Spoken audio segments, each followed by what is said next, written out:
जागो जागो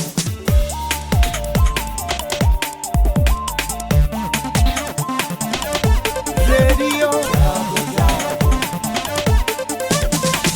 रेडियो जागो 90.4 FM। कारगिल विजय दिवस सभी भारतवासियों के लिए, हमारे देशवासियों के लिए एक महत्वपूर्ण दिवस है, क्योंकि ये वो गौरव के क्षण हैं जब भारत ने पाकिस्तान को एक लड़ाई में हराया और उसके साथ साथ भारत ने एक अपने वीरता और साहस का जो परिचय दिया।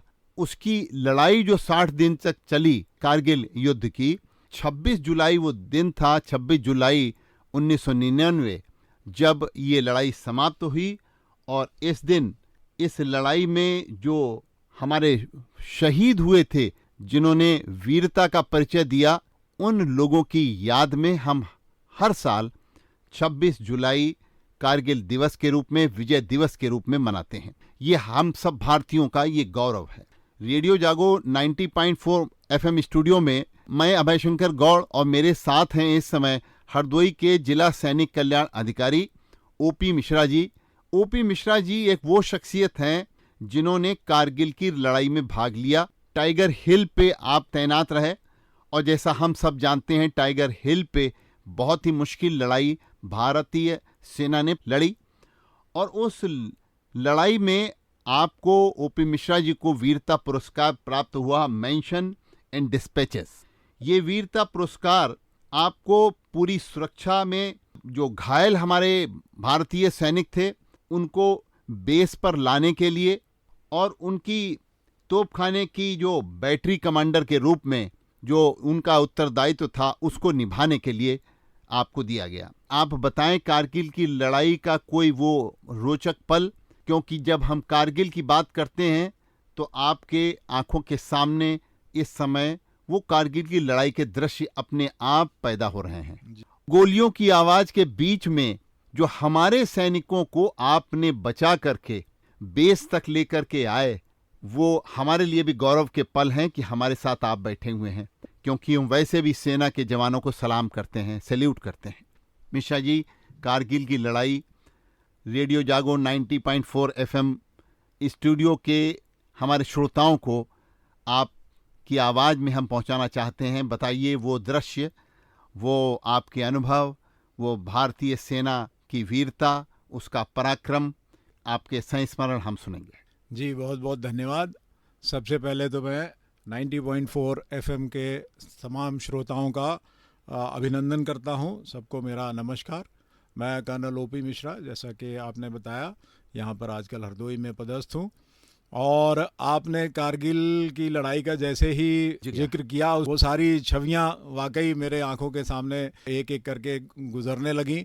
और वैसे तो मैं कहता हूं कि हमारे तो हर कदम पर एक कहानी है, लेकिन आपने कुछ ऐसा बताने का किया जिसमें कि देखने से, सुनने से श्रोताओं को लगे कि हाँ, लड़ाई किस प्रकार से हो रही थी। बताना चाहूँगा कि मैं 8 सिख बटालियन के साथ में फॉरवर्ड में टाइगर हिल के जो पहले शुरुआती घेराबंदी का काम था उसके साथ बैटरी कमांडर के रूप में, तोपखाने के अफसर के रूप में गया था। तो जो हमारा वीरता पुरस्कार का जो आपने मेंशन किया, वो अवार्ड वगैरह वाला काम हो चुका था, क्योंकि हमारे टाइगर हिल पर चढ़ने के जो प्रयास थे एक बटालियन के, वो पहले प्रयास का था जिसमें मुझे वीरता पुरस्कार मिला था। और हम पूरी दिन लड़ाई लड़े थे और रात को 7 से 9 बजे के बीच में जब थोड़ा अंधेरे का फ़ायदा उठा करके हम अपने सैनिकों को आर्टिलरी का कवर फायर देते हुए बाहर लाने का प्रयास कर रहे थे, तो उस वक्त की बहादुरी के लिए मुझे वो इनाम मिला था।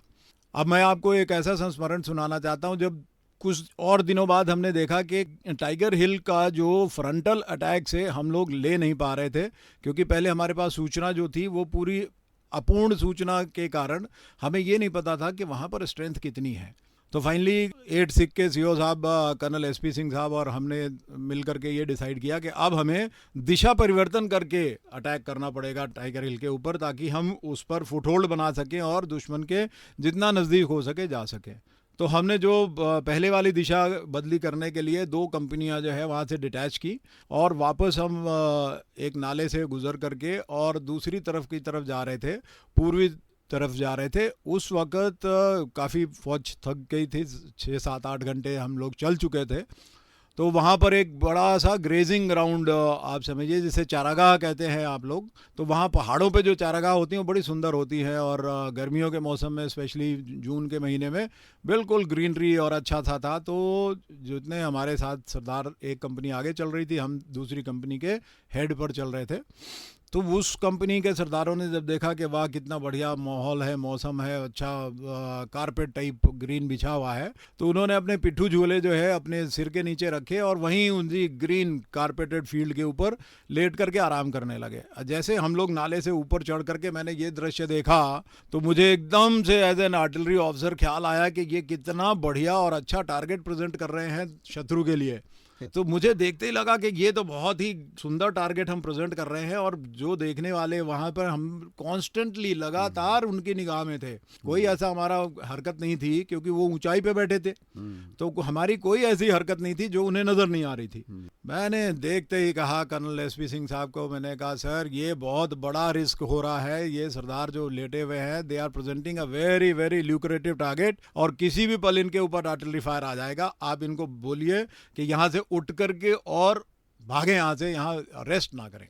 अब साहब जितनी देर तक कर्नल साहब उनको बताते, ये चीज़ समझाते, क्योंकि वहाँ से तकरीबन 600 से 800 मीटर दूर एक सड़क बनाने का प्रयास किया जा रहा था, उसकी कटिंग हो रही थी। तो वहाँ पर कोई पेड़ पौधे तो है नहीं, पूरे कारगिल के दौरान पूरा वो रेगिस्तान सा इलाका है, तो वहाँ बड़े बड़े बोल्डर्स जो है वो डिगिंग करके थे। तो मुझे ये लगा कि वो जो पत्थर है वही इनके छुपने के लिए सबसे माकूल स्थान होगा। तो मैंने कर्नल साहब को कहा कि सर इनको उन पत्थरों के पीछे भेजिए। अब जब तक कर्नल साहब ने कंपनी कमांडर को बताया या खुद चिल्ला करके उनको बताना शुरू किया, तब तक जो मेरा डर था वो सही साबित हुआ, और दुश्मन का आर्टिलरी फायर हमारे से 100 मीटर आगे आकर के गिरना शुरू हो गया। जब पहला गोला गिरा तो उसके बाद फिर सरदारों को ज़्यादा बताने की ज़रूरत नहीं पड़ी, उन्हें पता लग गया कि खतरा है, और जो साहब लोग बता रहे हैं ये सही बता रहे हैं। और तब तक क्योंकि हम डायरेक्शन भी दे चुके थे, तो उन लोगों को जल्दी जल्दी स्क्रैम्बल किया गया। और आपको मैं बता दूं कि आर्टिलरी का फायर एक साथ में एकदम से नहीं खोला जाता, क्योंकि उसकी एक्यूरेसी जो है वो 10-10, 12-12 किलोमीटर पीछे से गन से गोला आ रहा होता है, तो ज़रूरी नहीं है कि गोला सीधे पहला गोला ही टारगेट पर गिरे। तो उसके लिए रेंजिंग का एक प्रोसीजर करते हैं हम लोग। पहला गोला देखते हैं, उसके बाद उसको करेक्शन करते हैं, दूसरा गोला देखते हैं, फिर करेक्शन करते हैं। तो इस प्रकार 3-4 गोले शुरू के हम लोग करेक्शन में लगा करके जब टारगेट पे पहुंच जाते हैं तो एकदम फायर फॉर इफेक्ट के कई गोले जो है फायर किए जाते हैं। तो मुझे पता लग गया था कि ये रेंजिंग हुई है, 100 मीटर 150 मीटर आगे है। अब अगला गोला जो है या तो सेंटर में गिरेगा या नीचे हमारी तरफ गिरेगा।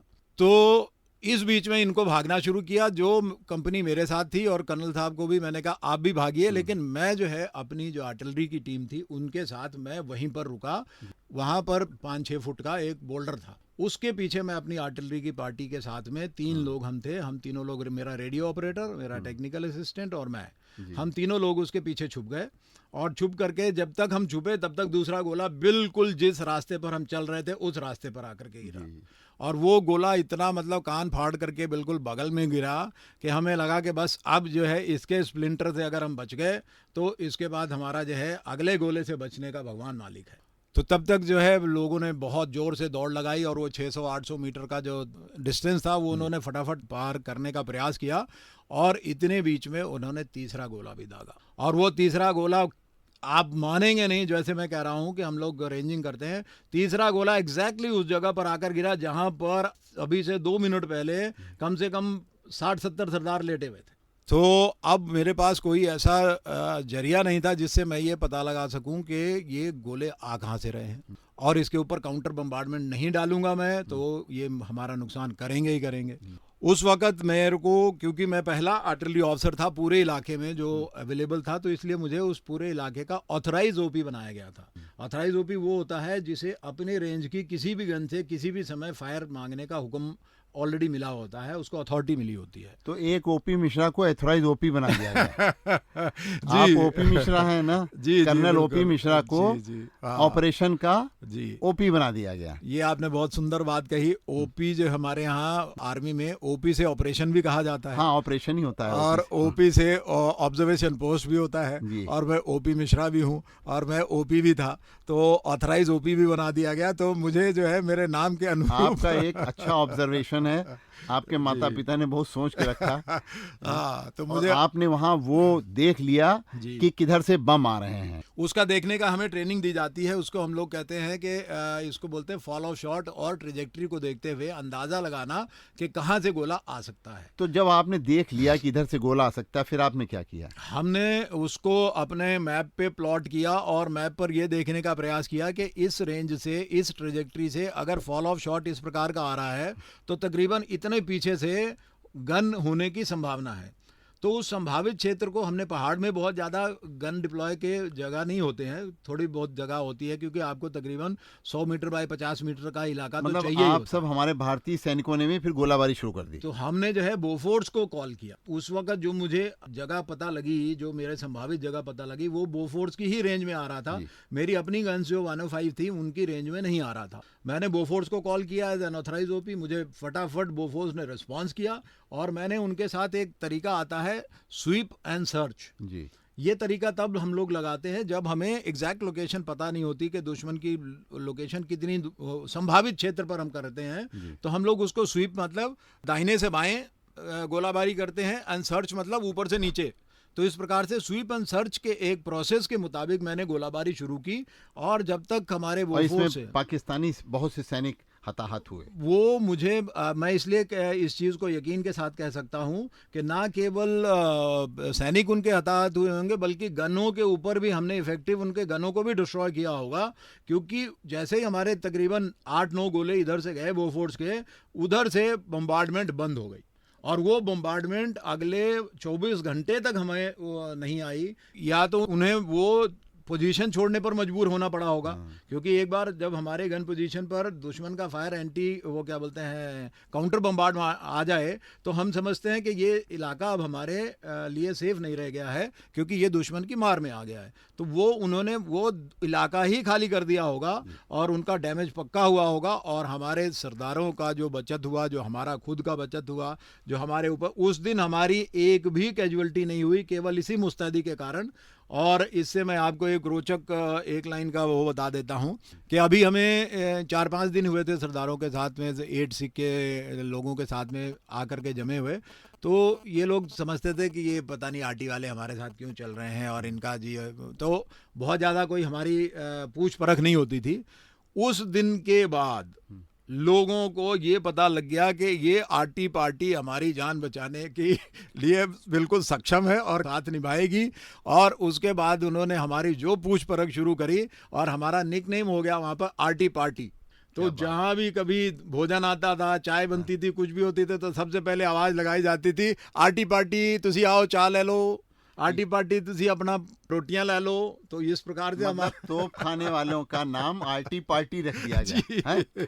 आर्टिलरी को शॉर्ट में आरटी कहते हैं। तो हाँ। आरटी पार्टी जो है, हम एक पार्टी के तौर पर उनसे अटैच थे। तो उसके बाद जो हमारा दोस्ती, जो हमारा उनके साथ भाईचारा बना, और जो हमारा आरटी पार्टी की इज्जत बनी, वो उसके बाद देखने वाली। हमारी भारतीय सेना ने जी। पाकिस्तान के 1999 की लड़ाई में जो छक्के छुड़ाए, जी उसमें भारतीय सेना के कर्नल मिश्रा जी 30,000 जवान लगाए गए थे, जी मुस्तैद किए गए थे जी। इस लड़ाई में। जी और उस लड़ाई में लगभग 537 जवान हमारे शहीद हुए, जी जिन्होंने वीर गति प्राप्त की, हमारे देश का सम्मान बढ़ाया। जी और ये बहुत मुश्किल था मिश्रा जी कि 60 दिन तक जब लड़ाई चढ़ी, 8 मई 1999 से लेकर के, जी और 26 जुलाई तक जब ये लड़ाई चली, 26 जुलाई को ये लड़ाई समाप्त हुई। जी हमको लगता है आज पाकिस्तान की जो हिम्मत नहीं है जी हिंदुस्तान की तरफ देखने के लिए, जी वो थी कारगिल की लड़ाई। जी दूसरी चीज कर्नल मिश्रा जी, हम आपसे पूछेंगे कि जैसा कि हमने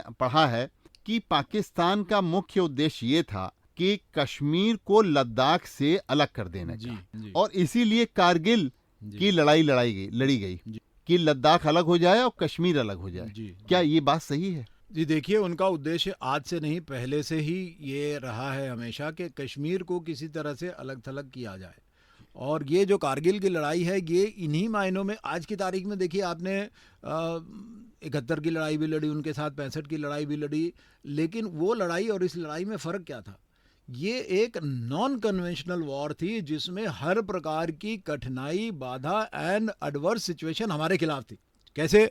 मौसम, ऊंचाई, इस ऊंचाई पर और कभी कहीं पूरे विश्व में लड़ाई नहीं लड़ी गई है, ये एक रिकॉर्ड है।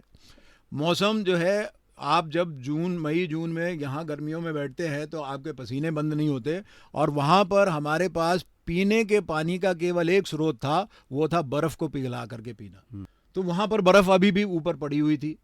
हवा इतनी ज़्यादा चला करती थी कि अगर आपने सुबह 6 बजे के बाद आर्टिलरी फायर करने का प्रयास किया तो वो गोला सही जगह पर हवा के कारण नहीं पहुंच पाता था। इतनी हवा चलती थी कि गोला जहां आप फायर करेंगे वहां पर आपका गोला जो है पहुंचाने में आपको 3-4 करेक्शन लगानी पड़ती थी, तब जाके गोला आपके काबू आता था। इतनी हवा चलने लगती थी सुबह 6 बजे के बाद। और इस हाइट पे जहां सांस लेना मुश्किल होता था, उसमें पूरा इक्विपमेंट, गन्स, एमुनेशन, खाना पानी सब कुछ लेकर के चढ़ना, अटैक करना और उसके बाद जो है उनको कैप्चर करना, ये सारा कुछ बहुत मुश्किल था। And this was totally unconventional.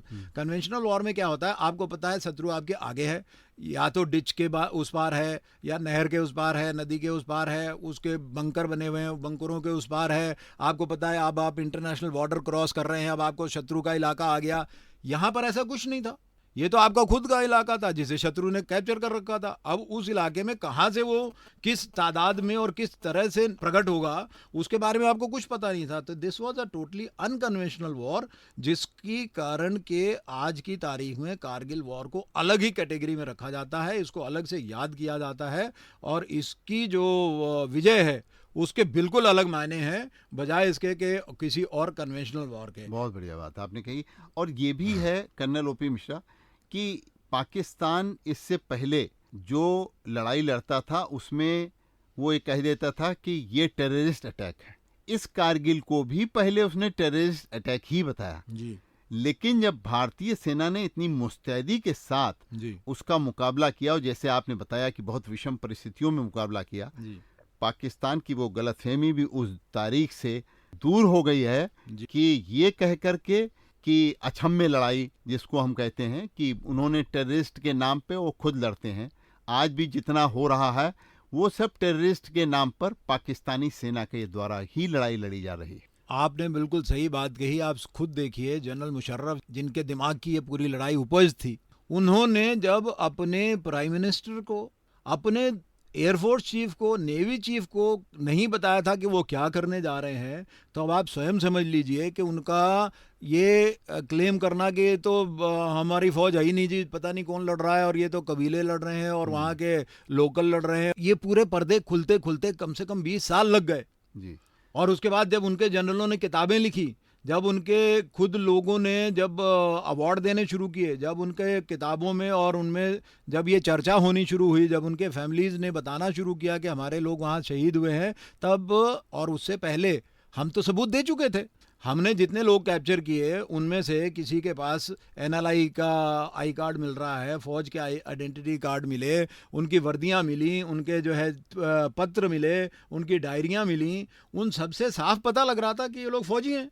और वो जो है ट्रैक सूट और पठानी सूट पहन करके वहाँ चढ़े हुए थे जी। और वो ना केवल चढ़े हुए थे बल्कि वो उन्होंने पूरी की पूरी सर्दियाँ वहाँ गुजारी थी, बर्फ़ के अंदर बैठे हुए, इस इंतज़ार में कि कब बर्फ़ पिघलेगी और कब जो है हम जो है इस बर्फ़ से नीचे उतर करके जो कश्मीर से, जो श्रीनगर से लेह को जोड़ने वाली जो सड़क है, हम उस पर अटैक करके और उसको अपने कब्जे में लेंगे। और यही उनका प्लान था कि इस प्रकार से अगर हम पूरे जोजिला से उस तरफ के कश्मीर को, लेह लद्दाख, और वो कश्मीर तो JNK में ही है सब, अब अलग कर दिया गया, यूनियन टेरिटरी हो गया लद्दाख, लेकिन तब तो जम्मू एंड कश्मीर में ही था। तो जम्मू कश्मीर के उस हिस्से को अगर वो अलग कर देते तो उनका सबसे बड़ा एडवांटेज क्या था कि उनको जो सियाचिन की लड़ाई थी उसमें बहुत बड़ा एडवांटेज मिलता। कैसे? हमारी जो इधर की सप्लाई लाइन थी श्रीनगर वाली, वो बिल्कुल उनके काबू में आ जाती। फिर हमारे पास लेह पहुंचने का केवल एक मनाली वाला रूट बचता या फिर हवाई जहाज वाला रूट बचता। तो ये एक तरीके से उनकी सुप्रीमेसी हो जाती कश्मीर के इस हिस्से पे, और इससे उनको जो एडवांटेज मिलता सियाचिन की लड़ाई में, वो सियाचिन पर भी अपना काबू करते और ये हिस्सा भी अपने काबू रखते और उसके बाद हमसे बार्गेनिंग करते।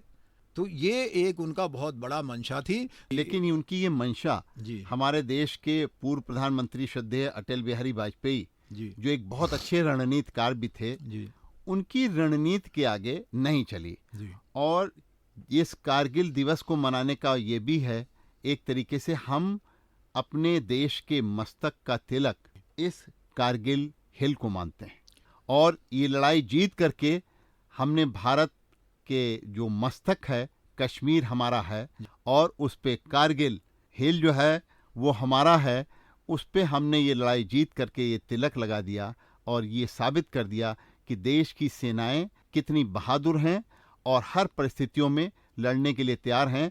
ये थल सेना ही नहीं बल्कि वायुसेना ने जिस तरीके से मुकाबला किया है वहाँ पर उसकी भूर भूर प्रशंसा आज भी की जाती है। जी। और आज भी हम अपनी आर्मी के तीनों कोर को सैल्यूट करते हैं कि कारगिल की लड़ाई में जिस तरीके से आपस में सामंजस्य बना करके तीनों विंग ने एक अच्छी रणनीति के तहत और एक अच्छा नेतृत्व श्रद्धेय भूतपूर्व प्रधानमंत्री अटल बिहारी वाजपेयी का, उनके नेतृत्व से ये लड़ाई लड़ी गई और ये लड़ाई 26 जुलाई 1999 को जीती गई।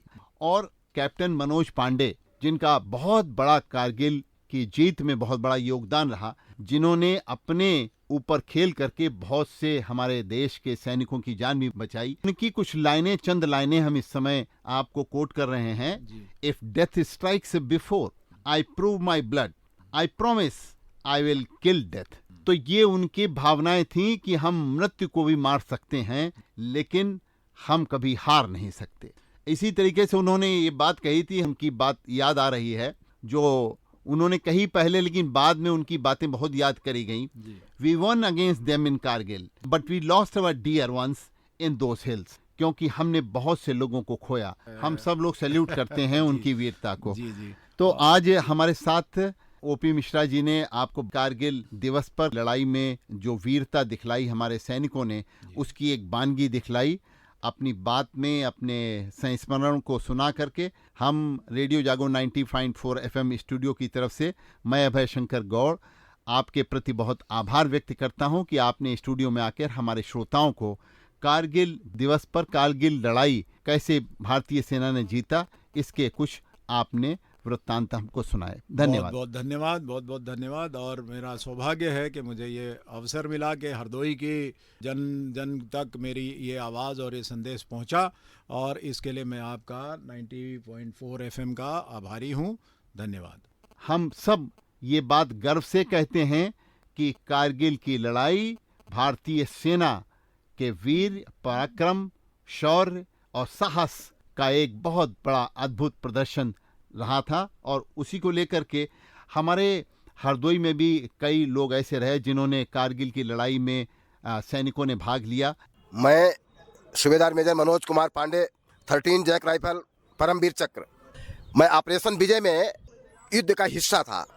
जब युद्ध क्लोज हो चुका था, 23 जुलाई को अकस्मात आरटी फायरिंग शुरू हो गई। उनको एग्जिस्ट लोकेशन पे उन्होंने आरटी फायरिंग शुरू कर दी, और उस आरटी फायरिंग में हमारे 13 जैक राइफल के एक जवान और एक जेसीओ, जवान की तुरंत जो है शहादत को प्राप्त हुआ, और जेसीओ जो है घायल हुआ था। उसके पहले भी हमारी बटालियन ने 2 पहाड़ियाँ 4876 से 4875 और 5810 पे कब्जा किया। उस दौरान बटालियन ने अभूतपूर्व अविस्मरणीय योगदान दिया। इसके फलस्वरूप हमारी बटालियन को 2 परमवीर चक्र, 8 वीर चक्र, 14 सेना मेडल और बहुत से प्रशंसा पत्र से सम्मानित किया गया। और बटालियन को भी ब्रेवेस्ट ऑफ द ब्रेव और युद्धों में युद्ध, द्रास और मास्को वैली का सम्मान मिला। मैं पुष्पेंद्र बहादुर सिंह, 14 ग्रेनेडियर। उस समय मेरी यूनिट हिमाचल में पालमपुर में डिप्लॉय थी।